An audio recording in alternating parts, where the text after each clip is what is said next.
Gimana nih kabarnya? Pasti baik-baik aja kan? Oh ya, Nana habis belanja sedikit nih Sobat Umi, belanja makanan. Ups, tapi maaf ya Sobat Umi, plastik lagi, plastik lagi. Ternyata emang plastik yang akan pernah bisa lepas dari kehidupan kita. Tapi Sobat Umi tahu nggak? Ternyata nih, plastik konvensional seperti ini itu membutuhkan waktu ratusan bahkan sampai ribuan tahun untuk dapat terurai di alam. Bahaya banget kan buat lingkungan kita? Memang plastik gak akan pernah bisa lepas dari kehidupan kita. Tapi ada alternatifnya nggak ya? Bagaimana kalau ternyata ada plastik yang benar-benar ramah lingkungan dan dapat terurai di alam? Nah, pas banget nih hari ini Sobat Bumi saksin episode Bumiku 1. Jangan kemana-mana ya.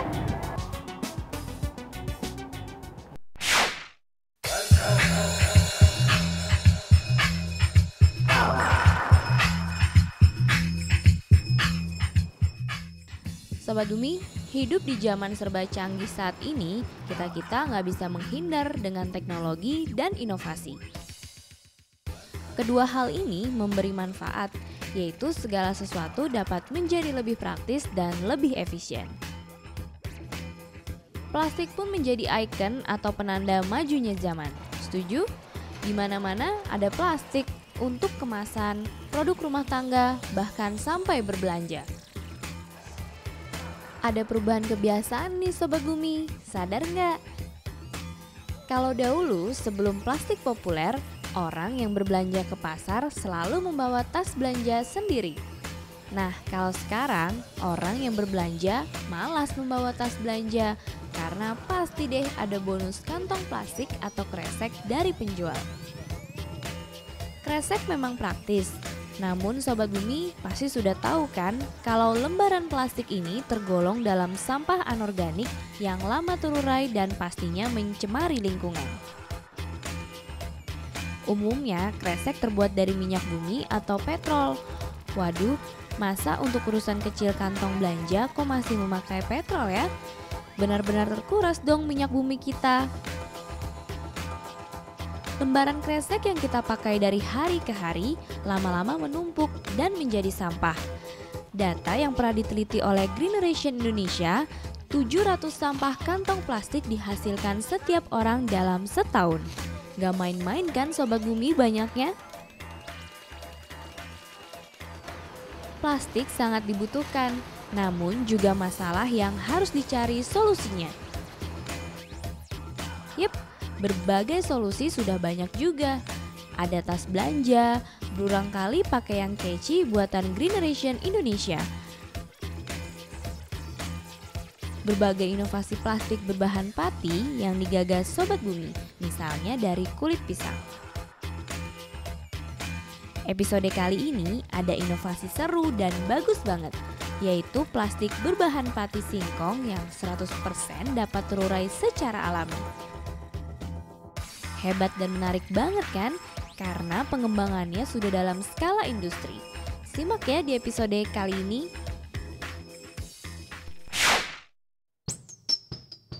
Sobat Bumi, nih Sobat Bumi, Nadia ada contoh dari plastik Enviplasnya. Kalau dilihat memang bentuknya beda banget sama plastik konvensional. Dia teksturnya lebih lunak Sobat Bumi. Dan lebih jelasnya lagi Sobat Bumi, di plastik ini ada keterangannya loh, bahwa plastik ini terbuat dari pati tapioka dan dia juga bisa terurai dengan bantuan mikro dan makroorganisme serta mudah hancur nih Sobat Bumi di air yang panas. Nah, Enviplas ini juga menghasilkan karbon dioksida dan air serta dia juga bisa larut Sobat Bumi di air yang panas.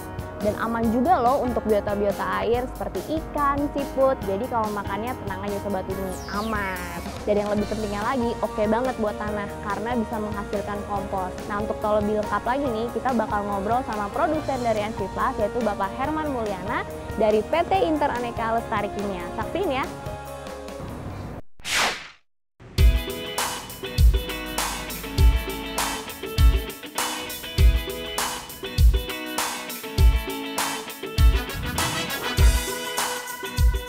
Saya Herman Mulyana, saya bertindak sebagai Direktur Utama dari PT Interaneka Lestari Kimia yang pada saat ini sedang akan mengembangkan, memasarkan produk plastik ramah lingkungan. Sebetulnya bukan plastik tapi mirip dengan plastik yang dapat dikatakan 100% biodegradable. Produknya adalah NP+, bahan baku utamanya terdiri dari pati berasal dari singkong atau tapioka starch, juga turunan dari minyak nabati, antara yang bisa juga dari minyak kelapa sawit, turunan dari kapur setelah diolah yang gabungan dengan arang. Setelah dikombinasi, diproses, akhirnya menjadi suatu resin yang seperti ini, butir-butir hampir sama dengan plastik, dan di dalam mesin blown film itu dijadikan suatu kantong-kantong.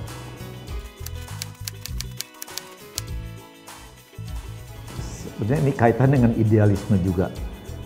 Sejak lama saya sering baca di koran atau di laporan majalah bahwa minyak bumi ini dalam waktu dekat akan segera habis. Yang mungkin dekat dalam 20 tahun atau 30 tahun itu pasti akan habis.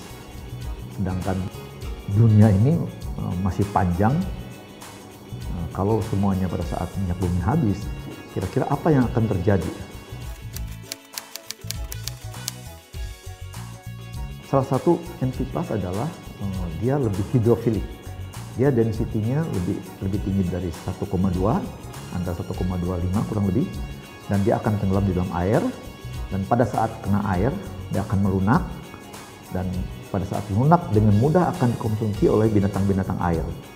Di alam dia akan terpecah apakah oleh bakteri ataupun dikonsumsi oleh binatang-binatang darat kecil, antara lain seperti serangga atau cacing dan sebagainya. Saya melihat perkembangan di dunia ini pada saat ini sudah banyak negara yang sudah sadar bahwa kantong plastik itu menjadi masalah yang sangat besar, terutama terhadap lingkungan, karena memang membutuhkan waktu yang sangat lama untuk pecah. Sobat Bumi, ternyata awal pembuatan dari plastik ini itu dari resin. Nah, resin NP+ ini terbuat dari pati tapioka, singkong, jagung, kelapa sawit, kapur, juga arang. Nah, Sobat Bumi, dari resin tadi itu akan dicetak menjadi lembaran plastik yang kita sebut film. Menarik banget ya.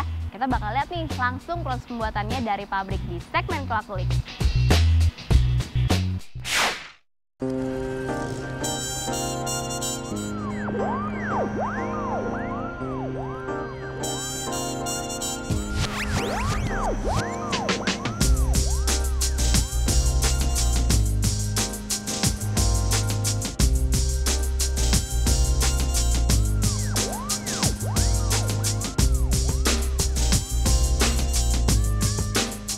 Sekarang kita sedang berada di pabrik pembuatan kantong NP+. NP+ adalah kantong ramah lingkungan yang full biodegradable plastik. Ini adalah mesin pemrosesan biji NP+ yang terbuat dari tepung tapioka base-nya. Mesinnya relatif secara fisik hampir sama dengan mesin plastik konvensional, tapi ada bagian-bagian tertentu seperti skru dan die-nya itu perlu modifikasi sedikit.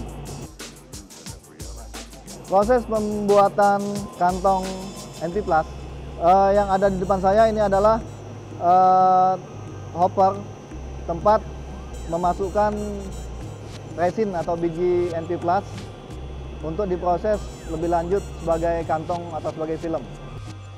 Di sini mesin pemrosesan NP+, setelah tahap biji NP+ itu masuk lewat hopper, kita akan lihat tahap selanjutnya adalah biji NP+ itu akan melewati barel atau skru. Biji NP+ itu akan dipanaskan dengan temperatur 140 sampai dengan 180 Celcius. Dipanaskan sama dengan memproses biji plastik konvensional. Setelah dipanaskan, biji NP+ itu akan dikeluarkan lewat die blow film. Dengan rasio tertentu, biji NP+ itu akan dibuat film atau kantong, kemudian melewati take up roll untuk dibuat lembaran NP+. Kemudian di bagian ini bagian ini adalah proses untuk mencetak atau printing kantong NP Plus itu. Jadi di sini kalau ada kita mau kasih label atau mau kasih tulisan di kantong NP Plus itu, kita bisa letakkan tulisan itu di dua sisi depan dan sisi belakang. Nah ini seperti terlihat di gambar, ini tulisannya NP Plus, ada logonya. Hasil pencetakan ini selanjutnya akan di-collect ya, dijadikan satu roll seperti ini. Pada saat rollnya sudah banyak, sudah penuh, nanti roll itu akan diambil dan digantikan sama roll yang baru.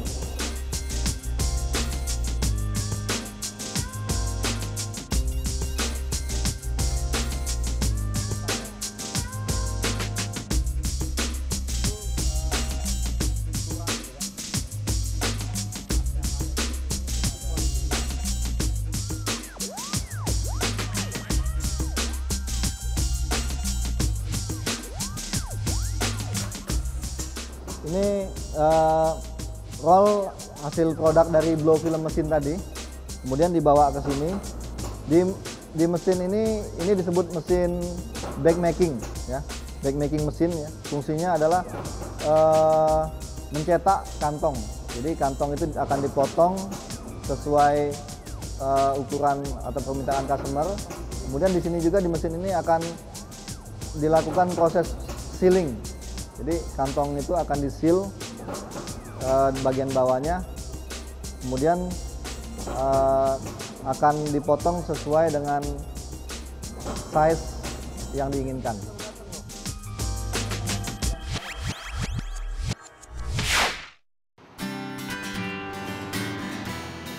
Sobat Bumi, plastik yang ada saat ini beragam banget. Mulai dari yang konvensional, setengah ramah lingkungan, dan benar-benar ramah lingkungan. Bingung? Ini dia info lengkapnya dari nvplus.co.id. 1. Plastik konvensional. Polyolefin yang dibuat dari proses polimerisasi etilen atau propilen, produk hasil pengolahan minyak bumi, terdegradasi dalam waktu ratusan tahun bahkan ribuan tahun. 2. Kombinasi plastik konvensional dan starch atau pati sebagai upaya mendapatkan plastik yang lebih ramah lingkungan.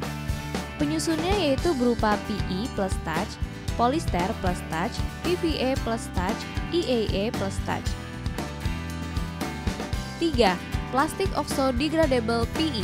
Pembuatannya dilakukan dengan cara menambahkan kepada plastik konvensional atau polyethylene sebanyak 1-3% aditif prodegradan yang akan mempercepat proses oksidasi polimer dengan pengaruh utama panas dan sinar ultraviolet. Aditif oksodegradan ini hanya memicu pemecahan lembaran plastik secara fisik setelah kontak dengan air dan sinar matahari menjadi partikel-partikel kecil yang bisa dimakan oleh mikroorganisme. Plastik ini tidak akan pernah terdekomposisi oleh mikroorganisme. Oleh karena itu, lebih tepat bila proses ini disebut disintegration daripada biodegradation. 4. Plastik yang paling ramah lingkungan adalah plastik alternatif yang disebut biodegradable. Dibuat dari material yang sebagian besar bersumber alami yang tidak terputus persediaannya dan dapat dengan mudah terdegradasi secara alami. Sobat Bumi, kalau NV Plus masuk dalam kategori yang terakhir, bahan utamanya dari pati tapioka singkong. Lebih ramah lingkungan jika dibanding pati tanaman pangan lainnya yaitu kentang dan jagung yang juga populer untuk bahan plastik.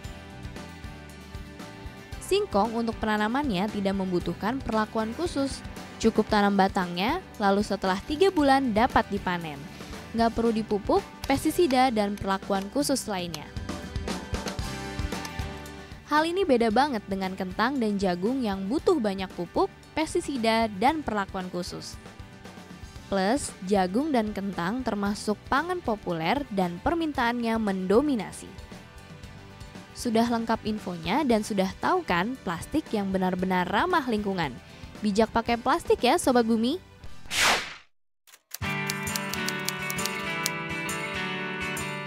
Pada saat ini NV Plus masih dalam tahap untuk pengembangan pasar. Salah satu yang sudah pakai ada justru beberapa perusahaan-perusahaan kecil yang sudah sadar akan lingkungan, dan memang dengan pemakaian ini akan memang memberikan image yang bagus. Itulah perusahaan pet shop, perusahaan yang barang-barang sport untuk outdoor sport, dan pada saat ini memang kita sedang mentarget pasar ekspor, terutama di negara yang plastik sudah secara resmi dilarang.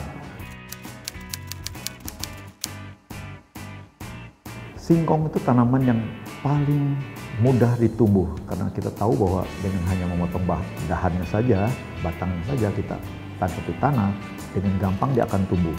Bahkan di tanah-tanah yang relatif kurang subur, yang tidak cocok ditanamin tanaman lain pun singkong mudah tumbuh. Pada saat ini penggunaan singkong sebagai bahan makanan itu kecil sekali. Sebagian besar singkong itu yang diolah menjadi tepung. Tepungnya itu adalah dipakai untuk kebutuhan industri, antara industri kertas dan industri tekstil sebagai sizing. Jadi penggunaan untuk bahan plastik NV+ ini sebenarnya hanya kecil sekali dan mungkin tidak ada 1/4% daripada seluruh produksi tepung singkong. Jadi saya kira kalau pada saatnya nanti butuh banyak, itu dengan mudah akan ditumbuhkan oleh petani-petani karena mereka akan dapatkan manfaat ekonominya juga. Kalau memang benar bisa tembus di pasar dunia dan menjadi suatu tren, teknologi ini mungkin bisa disebarkan seluruh dunia, artinya bisa membawa manfaat buat seluruh dunia, bukan hanya saja buat negara Indonesia, tapi untuk seluruh dunia. Buat saya suatu kepuasan juga kalau bisa berhasil.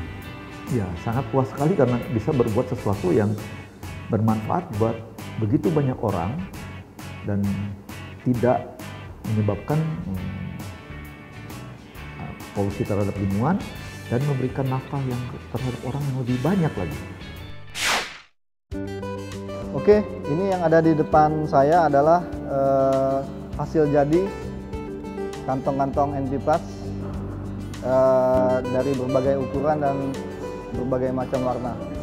Jadi untuk size atau lebar itu tergantung customer ya, customize. Kemudian warna juga customize. Jadi kita pernah bikin warna hijau, biru ya, dan merah ya kan. Nah kemudian adalah contoh-contoh kantong NV+ yang sudah komersil yang pernah kita bikin untuk dijual ya. Ini ada dari Bugi ya, kantong Bugi ya. Selanjutnya ini yang di depan saya adalah kita melakukan uji beban untuk menunjukkan bahwa kantong NV+ itu mempunyai kekuatan dan properties yang sebetulnya sudah mendekati plastik konvensional.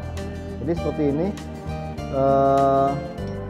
ukuran yang sama dengan kantong plastik yang biasa kita pakai sehari-hari itu. Ini bebannya 6 kilo. Ini dilakukan uji bebannya mulai tanggal 8 bulan 3 2013 ya.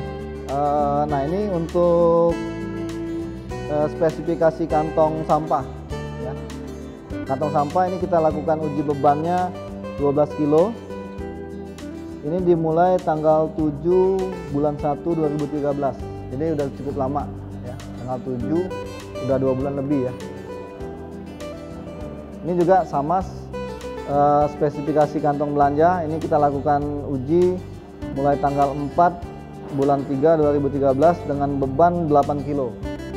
Jadi ini cuma ingin membuktikan bahwa secara kekuatan dan properti kantong NV+ itu sudah sama dengan plastik konvensional.